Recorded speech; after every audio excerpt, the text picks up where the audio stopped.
Good morning, students. Let's start the next part of your chapter, trade to territory.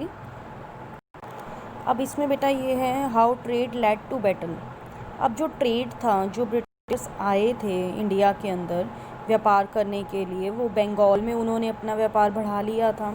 अब ये जो trade था वो मतलब बैटल में कैसे चेंज हुआ. The conflicts between the company and the nawabs of Bengal intensified. अब जो कन्फ्लिक्ट्स थे बेटा, मतभेद थे, संघर्ष जो था वो कंपनी के बीच और बंगाल के नवाब्स के बीच और ज़्यादा बढ़ता गया. The Bengal nawabs refuse to grant the company concessions. अब जो बंगाल के नवाब्स थे उन्होंने कंपनी को किसी भी चीज़ में कंसेशन देने से मना कर दिया.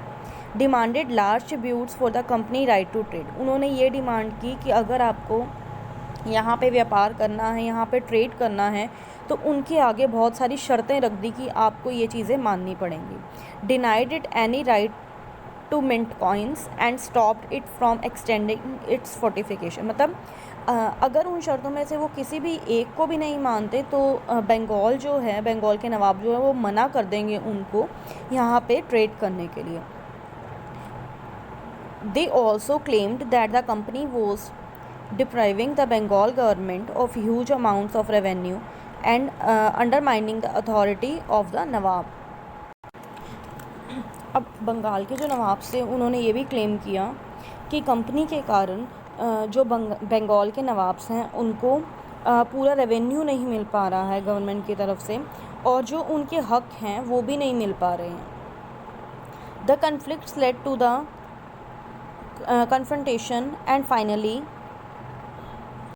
culminated in the famous battle of Palasi. अब इन सब चीज़ों को लेकर बेटा उनके बीच आपस में कन्फ्लिक्ट हो गया, संघर्ष हुआ, और यहीं से जो पलासी की जो बैटल थी वो हुई. Next is the battle of Plassey. In 1756 Alivardi Khan died and Sirajuddaulah became the nawab of Bengal. 1756 के अंदर अलीवर्दी खान जो था वो मर गया और सिराजुद्दौला जो था वो बंगाल का नवाब बना.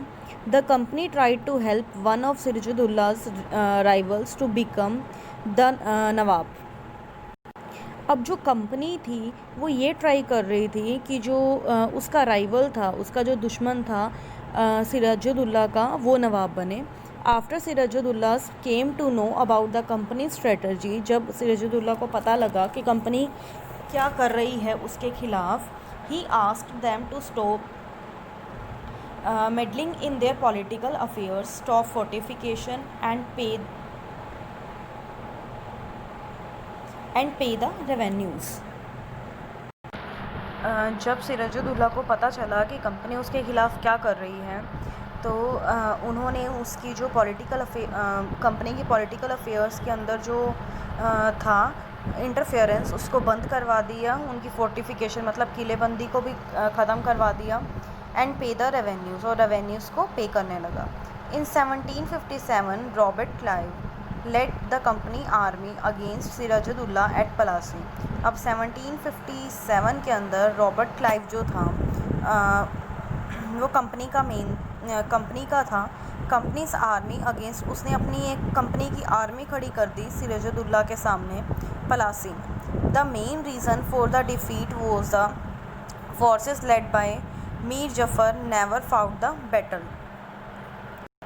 सिराजुद्दौला का मेन रीज़न हारने का ये था कि जो फोर्सेस थी, जो मीर जफ़र ने उसको भेजी थी, उन्होंने कभी बैटल लड़ी ही नहीं थी.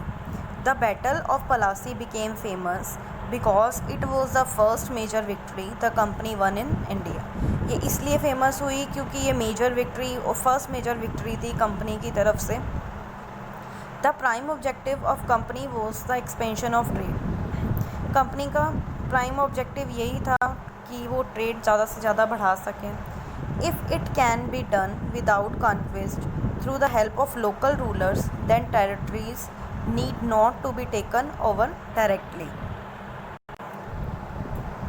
मेन जो मोटिव था बेटा कंपनी का, वो इंडिया के अंदर व्यापार को एक्सपेंड करना था, ट्रेड को बढ़ाना था ज़्यादा से ज़्यादा. अगर वो वहाँ के जो रूलर्स थे वो ही उनकी हेल्प कर देते तो वो काम उनके लिए बहुत ईजी हो जाता। उन्हें कॉन्क्वेस्ट नहीं करने पड़ते, बैटल्स नहीं लड़नी पड़ती। लेकिन but very soon the company discovered that it was rather difficult. लेकिन कंपनी को पता लग गया कि ये चीज़ जो है, ये काम जो है वो बहुत डिफ़िकल्ट है, मतलब वो डायरेक्टली नहीं ले सकते हैं। In 1765, the Mughal emperor appointed the company as the Diwan to the provinces of Bengal. अब 1765 में Mughal emperor appointed the company, Mughal emperor ने कंपनी को ही बंगाल के दीवान के रूप में अपॉइंट किया। It allowed the company to use the vast revenue resources of Bengal. इससे उन्हें ये भी हक मिल गया कि वहाँ बंगाल का जो रिसोर्सेज थे उनको यूज़ कर सकते थे वो। From the early 18th century the company's trade with India has expand. अब 18th सेंचुरी के अंदर जो कंपनी का ट्रेड था इंडिया के साथ वो धीरे धीरे और ज़्यादा बढ़ गया।